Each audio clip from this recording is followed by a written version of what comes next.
Assalamualaikum warahmatullahi wabarakatuh dan selamat pagi. Kami dari kelompok 4 kelas B akan mempresentasikan tentang sistem pengantaran obat vaginal. Berikut adalah nama-nama anggota dari kelompok 4. Selanjutnya untuk sejarah intravaginal akan dijelaskan oleh teman saya Jonathan. Kepada Jonathan dipersilakan. Sejarah intravaginal. Data pertama yang diketahui mengenai aplikasi terapi vagina muncul di buku kedokteran dari Mesir kuno. Papyrus Medis Kahun berasal dari tahun 2250 sebelum Masehi, dianggap sebagai buku pegangan ginekologi tertua yang diketahui. Antara lain itu berisi informasi spesifik tentang mengobati radang vagina dan menjelaskan berbagai metode kontrasepsi. Beberapa metode pengobatan diusulkan kembali, maka dapat dianggap kontroversial dan bahkan beresiko. Satu yang paling menarik pada formulasi yang dijelaskan dalam dokumen kuno adalah suppositoria kontrasepsi. Terdiri dari kotoran buaya yang dicampur dengan madu dan natrium karbonat. Walaupun lainnya, sumber resep vagina adalah Papyrus Ebers sekitar 1550 sebelum Masehi, yang menjelaskan tampon kontrasepsi yang terbuat dari serat dan direndam dalam madu dan ujung akasia. Semua akasia adalah digunakan sebagai sumber gam ARP yang populer. Setelah memasukkan tampon, permen karet dilepaskan asam laktat yang mengasamkan vagina.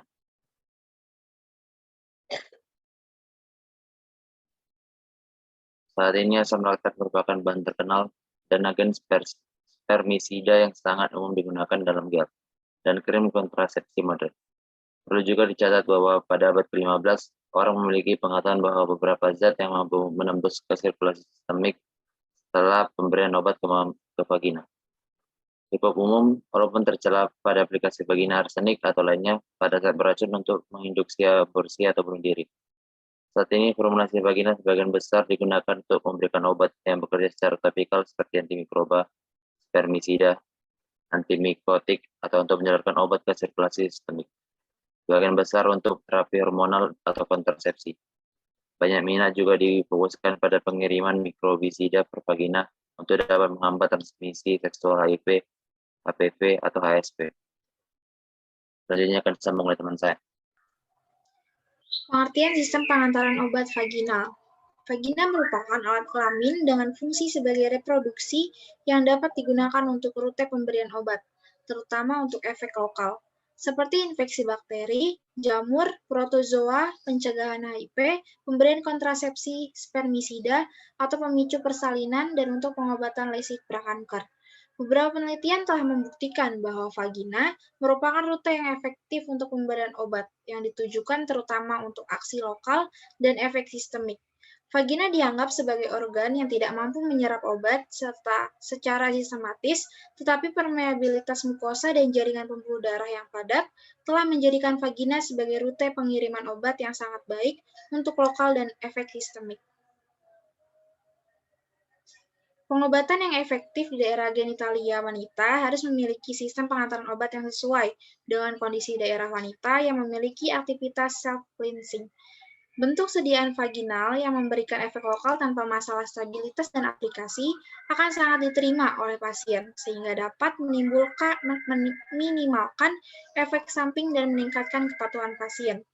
Obat yang diserap melalui jalur vagina menghindari metabolis lintas pertama karena darah yang keluar dari vagina manusia langsung masuk ke sistem perifer melalui vena yang berbeda. Selanjutnya akan dijelaskan oleh teman saya. Selanjutnya, anatomi dan fisiologi vagina.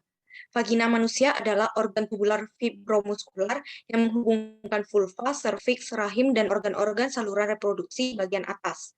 Vagina terbagi menjadi dua bagian atas dan bawah yang masing-masing berasal dari mesoderm dan epiderm. Dinding vagina terdiri dari 3 lapisan. Yang pertama, epitel, yang merupakan mukosa bagian dalam lapisan atau tunika mukosa, dan terutama terdiri dari sel squamosa non-keratin. 2 otot lapisan tunika muscularis, dibangun dari sel-sel otot polos. Yang ketiga, membran luar yang diisi dengan kolagen. Ketebalan epitel berubah selama siklus menstruasi dalam kisaran 200 sampai 300 mikron. Sifatnya terutama bergantung pada tingkat hormon seks. Estrogen yang diproduksi selama fase proliferasi menginduksi pertumbuhan dan modifikasi lapisan epitel. Selama kehamilan, epitel lapisan selnya tipis. Dalam siklus menstruasi, konsentrasi enzim dari kelompok aminopeptidase dan endopeptidase dalam cairan vagina berubah. Ini mungkin membuat masalah dengan pemilihan dosis zat aktif yang benar. Pelepasan obat, distribusi, dan penyerapan setelah pemberian per vagina sangat tergantung pada jumlah dan sifat-sifat cairan vagina. Cairan biasanya mengandung komponen dari vagina transudat binding, sekresi kelendar serviks dan vestibular, sel epitel terkelupas atau sisa urin, dan cairan dari saluran reproduksi bagian atas. Selanjutnya akan dilanjutkan oleh teman saya. Faktor lain yang penting dalam obat pelepasan dan distribusi adalah pH dan osmolaritas lingkungan vagina, terutama dalam kasus polimer dengan bagian yang sensitif terhadap pH. Mikroba probiotik yang mendominasi dalam lingkungan vagina adalah bakteri asam laktat anaerob berbentuk batang Lactobacillus acidophilus. Ini menghasilkan asam laktat yang mempertahankan pH vagina dalam kisaran 3,5 sampai 4,5. Selain pH rendah, beberapa mekanisme lain telah dikembangkan untuk mencegah kolonisasi vagina oleh patogen eksogen. Ini termasuk produksi antimikroba bakteriosin, peroksidase, dan asam organik lainnya. Setelah itu, epitel dinding vagina sel terus-menerus terkelupas, yang menghasilkan penghilangan mikroba secara efisien. Salah satu faktor terpenting yang memiliki pengaruh signifikan terhadap efisiensi formulasi vagina adalah adesi pada selaput lendir. Mukoadesif memberikan waktu tinggal yang lebih lama dan kontak yang lebih dekat dengan tempat kerja. Mukoadesi dapat didefinisikan sebagai fenomena adesi dan ikatan polimer dengan mukosa vagina melalui interaksi fisik dan kimia. Interaksi penyambungan dan pembentukan mukoadesif dapat dibagi menjadi 3 tahap. Yang pertama, pembasahan dan pembengkakan polimer. Yang kedua, hubungan rantai polimer dengan rantai musin. Yang ketiga, pembentukan kimia yang lemah ikatan. Secara umum, dapat dianggap bahwa semakin besar kemampuan mukoadesi polimer, semakin lama waktu tinggal formulasi obat di tempat aplikasi. Mukoadesi formulasi vagina tergantung terutama pada sifat fisikokimia polimer, termasuk berat molekulnya, derajat ionisasi, dan tipe gugus fungsi. Selanjutnya akan dijelaskan oleh teman saya. Sistem penghantaran obat vagina. Transportasi obat melintasi membran vagina dapat terjadi melalui sejumlah mekanisme yang berbeda, yaitu yang pertama transseluler, yaitu difusi melalui sel sesuai dengan gradien konsentrasi. Yang kedua vesikular, yaitu transportasi yang dipantarai oleh reseptor. Yang ketiga interseluler atau paraseluler, yaitu difusi melalui persimpangan sel yang ketat. Mekanisme permeasi untuk sebagian besar zat aktif adalah difusi, sedangkan sebagian besar zat hidrofobik diserap melalui rute interseluler. Sedangkan zat hidrofilik lebih sering diserap oleh pori-pori yang ada di mukosa vagina. Selain itu, permeabilitas vagina sangat dipengaruhi oleh konsentrasi estrogen, yang mempengaruhi farmakokinetik obat yang dirancang untuk aksi sistemik. Obat yang diabsorpsi melalui jalur vagina menghindari metabolisme lintas pertama, karena darah yang keluar dari vagina manusia langsung masuk ke sistem perifer melalui vena yang berbeda. Pengiriman obat melalui vagina. Pengiriman obat per vagina merupakan strategi yang menarik untuk lokal dan sistemik pengiriman obat jika tidak diserap dengan buruk setelah pemberian oral. Agak padat jaringan vaskular, permeabilitas lendir, dan fenomena fisiologis uterus, efek first pass, semua dapat dimanfaatkan untuk manfaat terapeutik. Rute vagina merupakan rute pemberian obat yang sebagian belum dieksplorasi, terutama pada wanita dengan endometriosis vagina. Pengiriman obat transvaginal menawarkan beberapa keuntungan biokimia dan metabolisme di luar kesederhanaan dan reversibilitas penggunaan. Selanjutnya akan dilanjutkan oleh teman saya. Namun, beberapa faktor fisiologi seperti pH asam, sekresi konstan, dan pergantian lendir serta berbagai keturunan epitel vagina dapat mempengaruhi pemberian obat yang berkelanjutan. Berbagai bentuk kontrasepsi, uterotonika, agen untuk mengobati infeksi vagina dan baru-baru ini, obat-obatan hormon secara tradisional dikirim secara lokal melalui rute vagina. Mukosa vagina menawarkan alternatif yang layak untuk penyerapan obat jika tidak diserap dengan buruk setelah pemberian oral. Jaringan darah yang luas, pembuluh darah, permeabilitas lendir, penghindaran usus, dan efek lintas pertama hati yang mengakibatkan penurunan efek samping gastrointestinal dan hati dapat dimanfaatkan untuk mencapai efek terapeutik. Namun beberapa faktor fisiologis dapat membatasi keberhasilan pengiriman obat yang efisien seperti pH vagina, sekresi dan pergantian konstan lendir dan berbagai ketebalan epitel vagina, tergantung pada siklus menstruasi, status menopause, dan tingkat sekresi estrogen.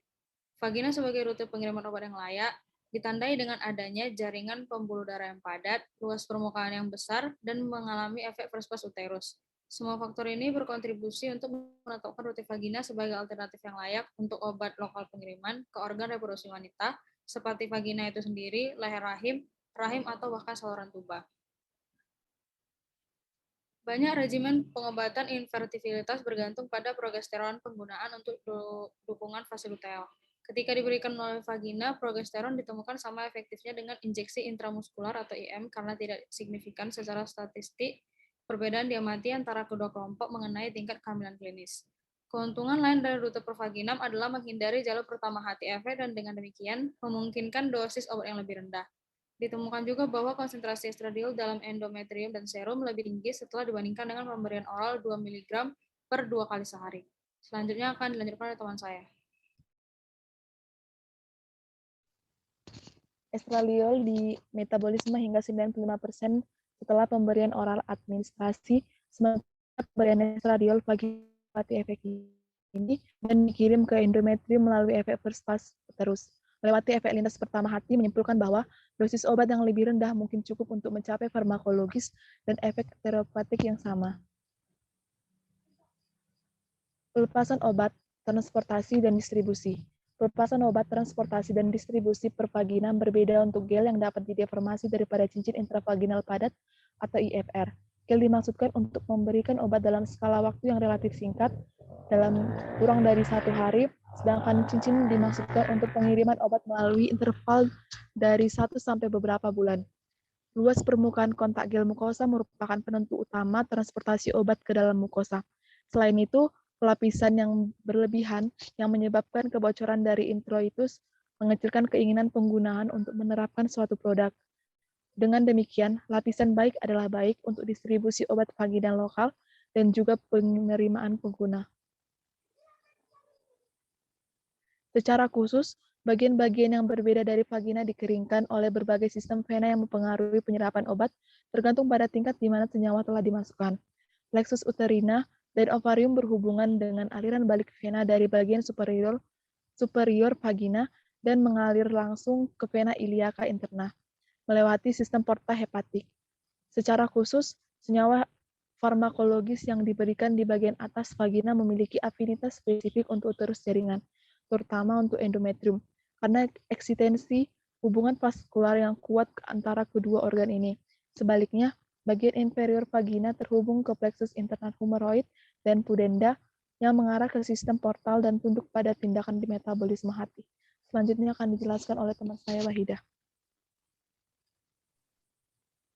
Secara umum, penyerapan obat adalah proses pasif yang diatur oleh berbagai faktor seperti berat molekul, lipopolubilitas, kebutuhan difusi, waktu dan permukaan difusi.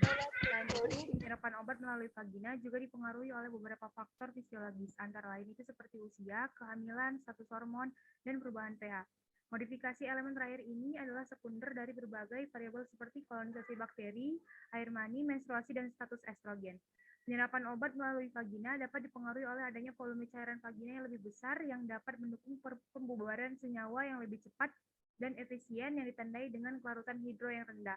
Tetapi pada saat yang sama dapat meningkatkan kemungkinan obat untuk dikeluarkan karena gravitasi. Selain itu, adanya lendir serviks dengan viskositas tinggi dapat menjadi penghambat penyerapan obat.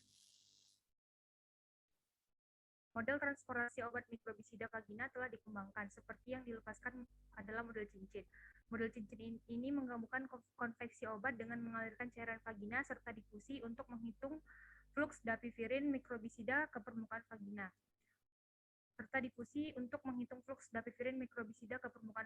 Itu tidak membahas transportasi obat ke dalam dan melalui lapisan epitel dan stroma dari mukosa vagina, di mana dapivirin diyakini bertindak melawan HIV. Baru-baru ini, model kompartmen dikembangkan untuk transportasi obat dari lapisan gel ke epitel mukosa vagina dan lapisan stroma, atau dengan izin kealiran darah di lapisan terakhir oleh cincin intravaginal dan gel. Distribusi obat di seluruh lingkungan vagina adalah proses transportasi massal di mana berbagai jenis gaya aktif terjepit oleh dinding kanal, gradien tekanan dikenakan pada kanal tegangan permukaan, berinteraksi dengan difusi pasif untuk mendorong transportasi obat. Gaya dapat menginduksi aliran cairan di saluran dan dengan demikian transportasi berasal dari proses konvektif dan difusi. Pemberian obat per vagina, topikal, dan fungsi profilaksis mikrobisida khususnya adalah proses di mana distribusi spasial obat dalam kompartemen, baik pembawa maupun target cairan dan jaringan menggerakkan transportasi dan bisa sangat tidak seragam. Pada jaringan dan cairan target, hal ini dapat mengakibatkan kemampuan profilaksis lokal yang tidak seragam terhadap patogen yang bermigrasi yang distribusi konsentrasinya juga tidak seragam. Selanjutnya akan dilanjutkan oleh teman saya. Selanjutnya, faktor-faktor yang mempengaruhi absorpsi obat secara vaginal. Faktor-faktor yang mempengaruhi absorpsi obat antara lain faktor fisiologi dan formulasi sediaan, pelepasan, distribusi, dan absorpsi obat setelah pemberian secara vagina sangat bergantung pada jumlah dan sifat cairan vagina. Faktor lain yang penting dalam pelepasan dan distribusi obat adalah pH dan osmolaritas vagina.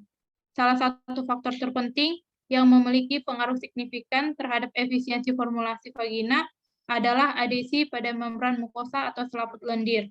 Faktor formulasi sediaan berkaitan dengan bentuk sediaan seperti gel, tablet, suppositoria, dan lain-lain. 1. Faktor fisiologi. Pelepasan obat, distribusi, dan penyerapan setelah pemberian secara vagina sangat tergantung pada jumlah dan sifat-sifat cairan vagina. Cairan biasanya mengandung komponen dari dinding transundat vagina, sekresi kelenjar serviks, dan vestibular, eksfoliasi sel epitel atau sisa urin, dan cairan dari saluran reproduksi bagian atas. Dalam kondisi fisiologis, cairan biasanya kental, jernih, atau sedikit keruh, tetapi dapat berubah menjadi berwarna krim, menggumpal, hijau, atau kuning, dengan bau tertentu sebagai hasilnya dari infeksi bakteri, jamur, atau lainnya. Selanjutnya akan dilanjutkan oleh teman saya. Faktor yang kedua yaitu formulasi sediaan. Bentuk sediaan farmasi yang umum digunakan dalam rute vagina adalah dalam bentuk gel, krim, cincin vagina, tablet, dan suppositoria. Gel adalah formulasi semi padat dengan tingkat fleksibilitas sangat mirip dengan jaringan alami karena kandungan airnya yang signifikan. Alami, semisintetik atau sintetik, polimer, mukoadesif dapat digunakan untuk membentuk hidrogel. Faktor yang ketiga yaitu konsentrasi. Transport obat melewati membran vagina dapat terjadi dalam 3 cara. Yang pertama yaitu secara transselular melalui difusi melalui sel, di mana proses difusi ini dipengaruhi oleh konsentrasi. Yang kedua yaitu secara paraselular, yang dibantu oleh tight junction atau sambungan ketat antara epitel, dan yang terakhir adalah transport melalui reseptor atau vesikular. Selanjutnya akan dilanjutkan oleh teman saya. Faktor selanjutnya yaitu faktor pH. pH lingkungan vagina dapat dipengaruhi oleh adanya mikroba probiotik. Mikroba probiotik yang mendominasi di lingkungan vagina adalah bakteri asam laktat anaerob berbentuk batang Lactobacillus acidophilus. Bakteri ini menghasilkan asam laktat yang mempertahankan pH vagina dalam kisaran 3,5 sampai 4,5. Selain itu, apical dinding vagina sel terus-menerus terkelupas, yang menghasilkan penghilang mikroba secara efisien. Kelebihan dan kekurangan pemberian obat intravaginal. Kelebihan: 1. Menghindari kecepatan metabolisme. 2. Iritasi lambung dan usus dapat dihindari. 3. Absorpsi obat dan onsetnya cepat. 4. Menghindari efek samping pada saluran pencernaan. 5. Aktif enzimatik relatif sedikit. 6. Terhindari dari fruit pass effect. Kekurangan: 1. Beberapa obat sensitif terhadap pH vagina. 2. Beberapa obat menyebabkan iritasi lokal. 3. Perubahan vagina pada siklus menstruasi. 4. Adanya pengaruh hubungan seksual. 5. Kebersihan pribadi. Selanjutnya, sediaan dan contoh di pasar. Adapun contoh-contoh sediaan dari sistem pengaturan obat melalui vagina itu ada yang pertama suppositoria vagina. Sejumlah besar suppositoria vagina di pasaran itu digunakan untuk obat anti jamur dan antibakteri untuk berbagai infeksi vagina. Keuntungan dari suppositoria vagina itu termasuk diantaranya adalah menghindari metabolisme lintas pertama, kemudian kemudahan untuk memformulasikannya, dan kemudahan dalam pemberiannya sendiri. Kerugiannya itu dapat berupa bioadesinya berkurang, kontraindikasi selama kehamilan, dan masalah seksual lainnya.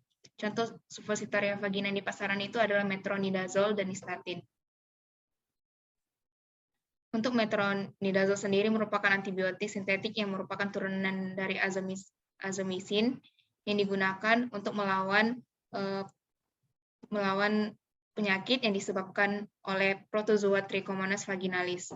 Untuk nystatin sendiri itu memiliki efek fungistatik dan fungisida yang efektif untuk melawan adanya penyakit disebabkan oleh sel jamur yang kemudian selnya tersebut itu dengan adanya nystatin akan mati.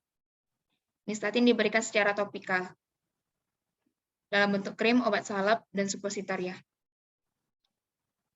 Selanjutnya itu ada krim vagina, yaitu yang digunakan sebagai obat bakteri, dan cuman kerugiannya untuk krim vagina sendiri itu sulit diaplikasikan. Tetapi untuk krim vagina itu mudah diformulasikan. Contoh krim vagina di pasaran itu ada clotrimazole. Clotrimazole sendiri adalah obat anti jamur yang berfungsi untuk mengobati infeksi jamur pada kulit, bisa berupa tinea pedis, kurap, ataupun panu, dengan cara menghambat pertumbuhan jamur penyebab infeksi. Selanjutnya dijelaskan oleh teman saya. 3.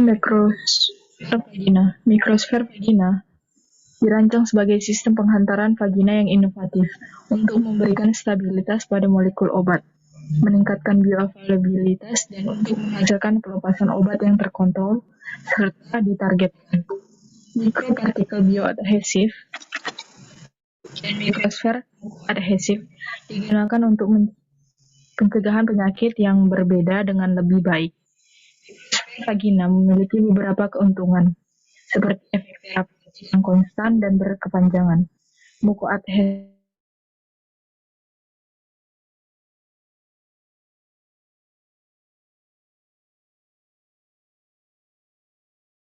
tinggi yang diperlukan. Ketidakseragaman batch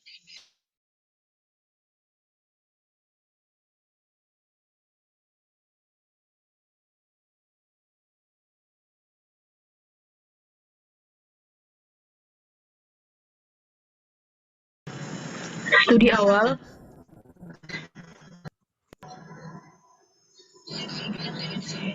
awal menunjukkan salin doce segera sebelum OPU sebagai prosedur persiapan vagina yang aman dan efektif untuk membersihkan flora bakteri vagina. Namun, mengumpulkan studi melaporkan bahwa vagina salin docing tidak cukup untuk mencegah masuknya OPI sedang hingga berat, masuk sepsis ovarium. Contoh sediaan di pasaran adalah betadine vaginal doce.